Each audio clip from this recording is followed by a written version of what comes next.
Hello and welcome class 6। आज हम पढ़ने जा रहे हैं अपने सेकंड पार्ट को, which one is relate to the chapter second of political prejudice and discrimination. Okay, हमने लास्ट क्लास में पढ़ लिया था प्रीजुडिश किसी कहते हैं अगर हम किसी के लिए नेगेटिव थॉट उसको बिना किसी को पहले जाने और उसके लिए हम पहले से ही अपने मन में कोई नेगेटिव थॉट बना लेते हैं तो that is called as a prejudice. फिर हमने पढ़ा था डिस्क्रिमिनेशन। डिस्क्रिमिनेशन मतलब भेदभाव, ऊंची जाति, नीची जाति, गोरा, काला, अमीर, गरीब, इस तरीके के किसी भी प्रकार के जो भेदभाव होते हैं that is called as a discrimination. Okay, और एक हमने पढ़ा था स्टीरियोटाइप। स्टीरियोटाइप मीन्स कि किसी भी ग्रुप, किसी भी ऑर्गेनाइजेशन, किसी भी पर्टिकुलर पर्सन के लिए अपने दिमाग में कोई थॉट बना लेना कि वो ग्रुप या वो पर्सन ऐसे ही होते हैं। I was given you that examples also, like boys are messy, girls are not played as a good sports. So these are the stereotype examples. Okay, so let's start with the next part, with the next topic, that is apartheid or the racial discrimination. Apartheid or the racial discrimination. Apartheid means होता है racial discrimination, that these both are the words are similar. Racial means colour के basis पे भेदभाव करना, रंग के basis पे भेदभाव करना। कोई गोरा है या काला है उसके अकॉर्डिंग उसको जज करना। अमीर है गरीब है इससे कोई मतलब नहीं है, किस जाति का है इससे भी कोई मतलब नहीं है, लेकिन गोरा है या काला है इस बात पे रंग भेद किया जाता है और इसको अपार्थेड कहते हैं। अपार्थेड का फुल मीनिंग अगर डेफिनेशन के साथ देखें so that is apartheid was the policy of racial separation followed in the republic of South Africa against the non whites. और ये वर्ड अपार्थेड सबसे ज्यादा उभर के सामने जो आया है वो साउथ अफ्रीका के नॉन वाइट्स के लिए आया था।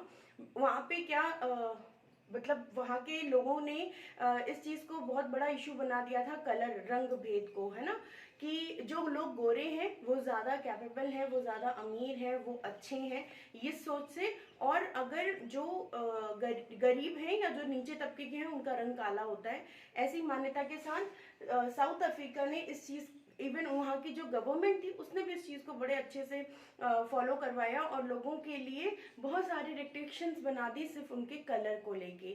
जैसे वो रिस्ट्रिक्शंस थी जो नॉन वाइट्स हैं, जो ब्लैक कलर में हैं या दूसरे वाइट से अलग हैं, गोरों से अलग हैं, तो उनके लिए उनको पासेस लेके चलना बहुत ज़रूरी होता था अपने साथ में। ठीक है, उनके लिए जो एरिया थे, जैसे हमारे अपने यहाँ कहता है कि स्लम्स हैं, है ना, जो गरीब लोग हैं वो स्लम्स में रह रहे हैं ऐसे, तो वहाँ पर भी वैसे ही क्या अलग बना दिया गया था कि जो अमीर लोग हैं, जो वाइट लोग हैं, जो गोरे लोग हैं, उनके लिए बड़े बड़े अच्छे अच्छे जो एरिया होते थे वहाँ पे वो रहते थे, जबकि जो नॉन वाइट्स थे उनके लिए एरिया अलग बना दिए गए थे। अगर वो अमीर भी हैं, उनके पास पैसे भी हैं, तो भी वो वाइट जहाँ पे लोग रहते हैं वहाँ पे उस एरिया में वो जमीन नहीं ले सकते थे, उस एरिया में वो रह भी नहीं सकते थे। ट्रेन हो गई, बसेस हो गई, हर जगह उनके लिए पार्शलिटी थी, वो अलग से उनको बैठने की जगह दी जाती थी और गोरों के लिए हमेशा से सुपर जो अच्छे सारे व्यवस्था थी वो करी जाती थी। तो इस चीज़ से बहुत ज़्यादा इम्पैक्ट पड़ा साउथ अफ्रीका में, क्योंकि लोगों के मन में बहुत ज़्यादा, एक रिपब्लिक होने के बावजूद, है ना, उसके बाद भी वहाँ पे अगर इस तरीके का डिस्क्रिमिनेशन हो रहा है तो लोग बहुत ज़्यादा परेशान थे। और इसी परेशानी के साथ उभरते हुए एक बहुत ज्यादा नाम उभर के आता है नेल्सन मंडेला का, जो कि वहाँ के प्रेसिडेंट भी रह चुके हैं लास्ट, और सॉरी जो पहले पूर्व रह चुके हैं, नेल्सन मंडेला। ये कौन थे? इनको साउथ अफ्रीका का गांधी भी कहा जाता है, क्योंकि ये हमारे महात्मा गांधी जी से इतने ज़्यादा इन्फ्लुएंस थे, इतने ज़्यादा वो उनसे प्रभावित थे कि जिस तरीके से महात्मा गांधी ने भारत में स्वतंत्रता का आंदोलन आगे बढ़ाया था, सेम वैसे ही नेल्सन मंडेला ने साउथ अफ्रीका में बढ़ाया था। चलिए थोड़ा बहुत इनके बारे में और इनकी पार्टी के बारे में पढ़ते हैं। Nelson Mandela and his party the African national Congress, ANC के नाम से जाना जाता है। हमारी इंडियन नेशनल कांग्रेस है और अफ्रीका की, साउथ अफ्रीका की क्या है? African national Congress. Okay, which one is created by the Nelson Mandela. Fought against the apartheid, वो किसके खिलाफ लड़ रहे थे? मोस्टली जैसे हमारे यहाँ तो ब्रिटिशर्स के खिलाफ हम लड़ रहे थे। स्वतंत्रता आंदोलन हमारा किसके खिलाफ था? ब्रिटिशर्स के खिलाफ था कि हमारा देश छोड़ दो। लेकिन जो नेल्सन मंडेला ने जो आंदोलन किया था वो अपार्थेड के लिए था कि काले और गोरे लोगों में किसी भी प्रकार का कोई भेदभाव नहीं किया जाना चाहिए, इस बात के लिए था। He was imprison for 27 years. वहाँ की गवर्नमेंट ने इन्हें 27 सालों के लिए एक ऐसी जगह पे बंद कर दिया था जहाँ पे दूसरे कैदी भी नहीं थे या दूसरे कैदी इनसे मिल नहीं सकते थे, और इन्हें एक टाइम का खाना दिया जाता था, और 27 सालों के लिए इन्हें उस छोटे से कमरे में उस जेल में बंद कर दिया गया था। लेकिन फिर भी इन्होंने किसी भी तरीके का कोई आंदोलन, कोई मारपीट या किसी भी तरीके का अग्रेसिवनेस नहीं दिखाया। शांति से महात्मा गांधी के पद चिन्हों पे चलते रहे कि सत्य अहिंसा को फॉलो करेंगे और हम एक दिन जो ये अपार्थाइड की रेस है इससे आगे निकल जाएंगे और इस चीज को, इस भेदभाव को, डिस्क्रिमिनेशन को खत्म कर देंगे। In 1990 the policy of apartheid came in end, और आखिर वो दिन आ ही गया 1990 के दिन, जिस दिन अपार्थाइड को वहाँ की गवर्नमेंट को मानना पड़ा कि चलिए हम इस रंग भेदभाव को खत्म करते हैं और आज के बाद इस तरीके का काला गोरा, या आप जो जगह नहीं ले सकते थे, आपको पासेस लेके चलने पड़ते थे, आप अच्छी जगह पे शॉपिंग नहीं कर सकते थे, एक साथ बैठ के खाना नहीं खा सकते थे, इन सारी चीज़ों से आपको रूल बना दिया गया कि ये अब कुछ नहीं होगा, काले गोरे का जो डिस्क्रिमिनेशन है ये नहीं किया जाएगा। He became president of South Africa in 1994, और उसके बाद ही इलेक्शंस में वो खड़े हुए और 1994 में वहाँ के प्रेसिडेंट बना दिए गए Nelson Mandela as a president of South Africa in 1994। In 1996 a new constitution adopted in South Africa, और जैसे ही वो प्रेसिडेंट के पद पे आए उन्होंने एक नया कॉन्स्टिट्यूशन में नया सुधार लाया। इवन आप कह सकते हो कि एक नया कॉन्स्टिट्यूशन ही अडॉप्ट कर लिया। साउथ अफ्रीका विच बैन डिस्क्रिमिनेशन, उस कॉन्स्टिट्यूशन के अकॉर्डिंग डिस्क्रिमिनेशन जो था, अपार्थाइड जो था, उसे बैन कर दिया गया against any person on the basis, जिसमें कि सिर्फ अपार्थाइड ही नहीं बल्कि जो और भी छोटी मोटी कमियां होती थी, भेदभाव, एक तरीके से आप ये कह सकते हो कि जो ये डिस्क्रिमिनेशन वर्ड है ना साउथ अफ्रीका में, इसको ही खत्म कर दिया गया पूरी तरीके से कि ना डिस्क्रिमिनेशन रहेगा, ना लोग आगे बढ़ने के लिए एक दूसरे को पीछे करेंगे और सारे लोग बराबर में इक्वलिटी से चल पाएंगे। तो वो बेसिस थे जिनको कि खत्म किया गया साउथ अफ्रीका में उस कॉन्स्टिट्यूशन के through which one made on in 1996, that is race. ठीक है, रेस के अकॉर्डिंग उनको डिस्क्रिमिनेट नहीं किया जाएगा, जेंडर के अकॉर्डिंग नहीं किया जाएगा, मेल और फीमेल, एथनिक के अकॉर्डिंग, कास्ट के अकॉर्डिंग नहीं किया जाएगा, ओरिजिन के अकॉर्डिंग नहीं किया जाएगा, वो कहाँ पैदा हुए हैं इससे डिस्क्रिमिनेट नहीं किया जाएगा। साउथ अफ्रीका के अगर नागरिक हैं तो उन्हें पूरे वो सारे अधिकार मिलेंगे जो दूसरे लोगों को मिलते हैं। रिलीजन, वो किस धर्म से संबंधित है, और कलर, वो किस रंग के हैं, इस तरीके का कोई भी भेदभाव नहीं किया जाएगा। चलिए बात करते हैं नेक्स्ट कॉन्स्टिट्यूशन प्रोविजंस की। ये बात हो गई हमारे नेल्सन मंडेला और उनके साथ हुए भेदभाव की, और उन्होंने किस तरीके से इससे वो पार पाए और उन्होंने अपने साउथ अफ्रीका को डिस्क्रिमिनेशन से फ्री कर दिया। नया कॉन्स्टिट्यूशन बनाया 1990, 1994 और 1996। आपको तीन ये डेट्स याद रखनी है, तीन सन याद रखने हैं। 1990 में वो फ्री हुए थे जेल से, 1994 में उन्हें प्रेसिडेंट बनाया गया साउथ अफ्रीका का, और 1996 में उन्होंने नया कॉन्स्टिट्यूशन लाया जिसमें हर तरीके के डिस्क्रिमिनेशन को उन्होंने बैन कर दिया। चलिए अब बात करते हैं एक नए वर्ड की, आपके चैप्टर में है इनइक्वालिटी। इनइक्वालिटी मीन्स क्या होता है? इक्वालिटी मीन्स होता है बराबर, सो इनइक्वालिटी मीन्स हुआ क्या? जो असमान हो। ठीक है, इक्वालिटी मीन्स समानता, इनइक्वालिटी मीन्स असमानता। लोगों के बीच में असमानता का क्या कारण होता है? सबसे इजी और सबसे बड़ा जो कारण अगर हम इसको बात करें, इट मीन्स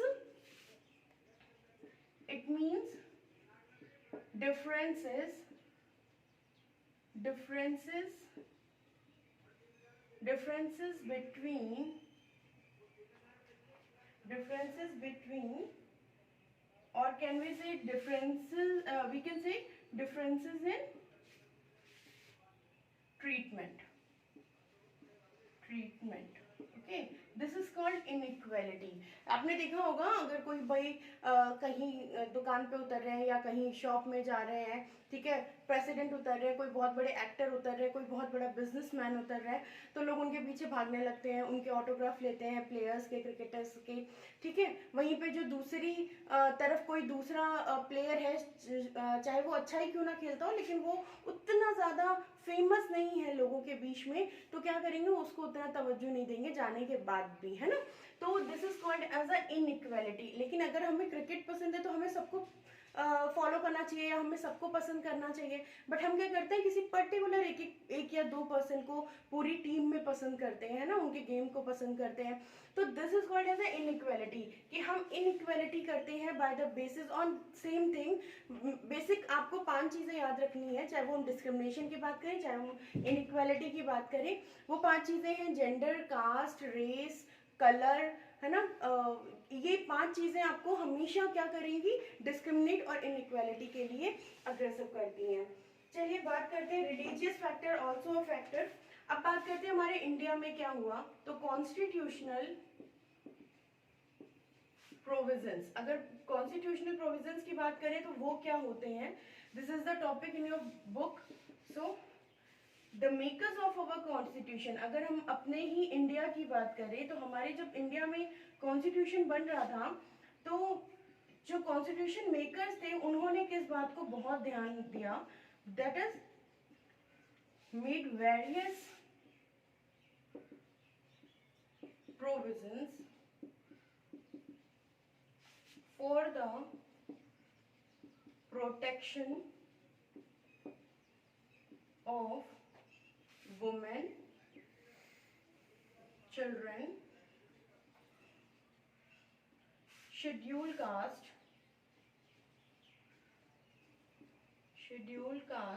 scheduled tribes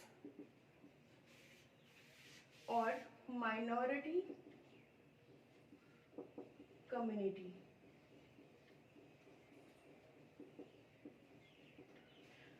हम सबको पता है हमारा कॉन्स्टिट्यूशन हमने अडॉप्ट किया 26 जन 1950 में। हमने जब अडॉप्ट किया या जब हमारा कॉन्स्टिट्यूशन बनाया जा रहा था, तो उसमें भी इस चीज़ का बहुत ज़्यादा ध्यान रख दिया गया, क्योंकि जो ब्रिटिशर्स थे उन्होंने ऑलरेडी बहुत ज़्यादा एक्सप्लॉयटेशन कर रखा था इंडिया का या इंडिया के लोगों का। तो अब ज़रूरत थी हर किसी को एक बराबर चलने का। डेमोक्रेसी हम लोग पहले ही समझ चुके हैं, जहाँ पे हर व्यक्ति को बराबर का अधिकार मिले कानून की नज़र में।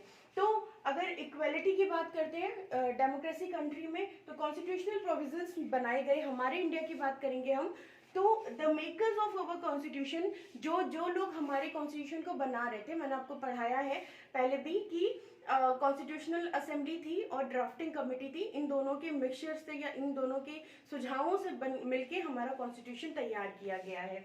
तो various provisions for the protection, तो इसमें जरूरत थी प्रोटेक्शन करने की, लोगों को संरक्षण देनी थी की। और संरक्षण किसे दिया जाएगा, प्रोटेक्शन किसे दिया जाएगा, जो लोग ज्यादा नीचे हैं, जिन्हें की ऊपर उभारने की जरूरत है, जिसमें सबसे पहला नाम आता है वुमेन, महिलाओं का, जिन्हें शुरू से पर्दा प्रथा के नाम पे या डिफरेंट टाइप की जो प्रथा थी उनके नाम पे दबाया जाता था। लड़कियां बाहर नहीं निकलती हैं, लड़कियां पढ़ती नहीं है, लड़कियां जॉब नहीं कर सकती, जो भी इस तरीके के, या उनको जॉब में कहीं कोई स्कूल्स नहीं थे। जब हमारा देश स्वतंत्र हुआ तो महिलाओं के नाम पे कोई भी स्कूल नहीं थे। आज हर सिटी, हर डिस्ट्रिक्ट, हर छोटे गांव में भी महिलाओं के लिए अलग से कॉलेज या स्कूल खोले जाते हैं। तो ये क्यों किया जा रहा है, जस्ट बिकॉज कि हम प्रोटेक्ट कर रहे हैं या हम कॉन्स्टिट्यूशन को फॉलो कर रहे हैं और हम हर किसी को बराबर का अधिकार देते हैं। दूसरा नाम आता है चिल्ड्रन का, बच्चों का। बच्चों को वोट देने का अधिकार नहीं है, बच्चों को बहुत सारी चीज़ें ऐसी होती हैं, उनको वहाँ रहना नहीं है, उनको वो चीज़ें करनी नहीं है, इस तरीके के, तो उनको भी उनके अधिकार दिए गए हैं। जैसे 14 साल से छोटे बच्चों को आप फैक्ट्री में काम नहीं करवा सकते, आप उनसे कोई भी किसी भी तरीके का फिजिकल या मेंटल वर्क नहीं करवा सकते, उनको पूरी फ्रीडम है घूमने की, अपनी बात कहने की। तो ये सारे डिस्क्रिमिनेशन हटाए गए, भेदभाव हटाए गए वुमेन और चिल्ड्रन। नेक्स्ट आते हैं शेड्यूल्ड कास्ट या शेड्यूल्ड ट्राइब्स। शेड्यूल्ड कास्ट वो लोग होते थे जिनको हम शूद्र कहते हैं, या जो निम्न जाति के लोग माने जाते थे, जिनसे लोग अनटचेबिलिटी ज़्यादा प्रेफर करते थे कि यार ये छुआछूत हैं, ये गंदे लोग हैं, ये निम्न जाति के हैं।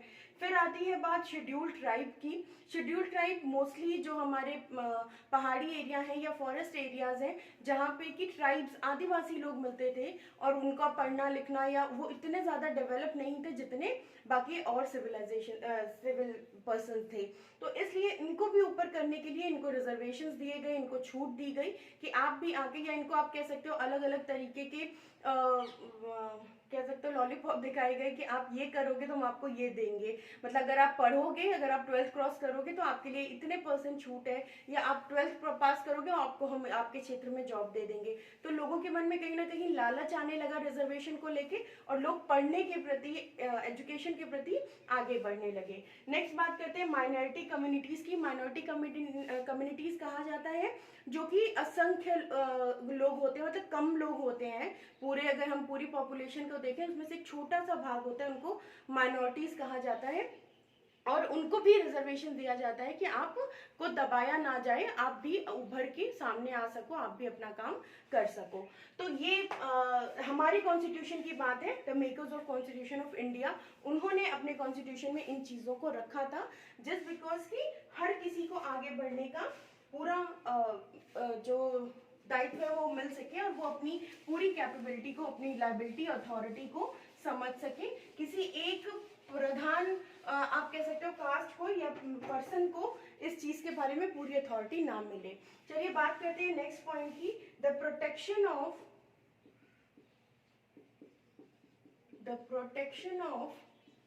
सिविल राइट्स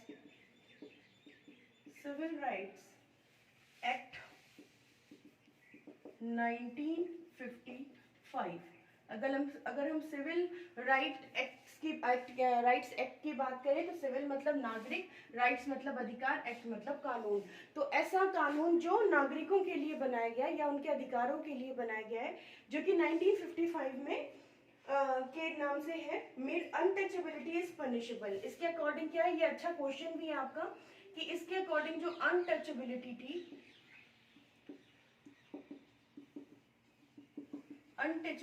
इसे पनिशेबल बनाया गया।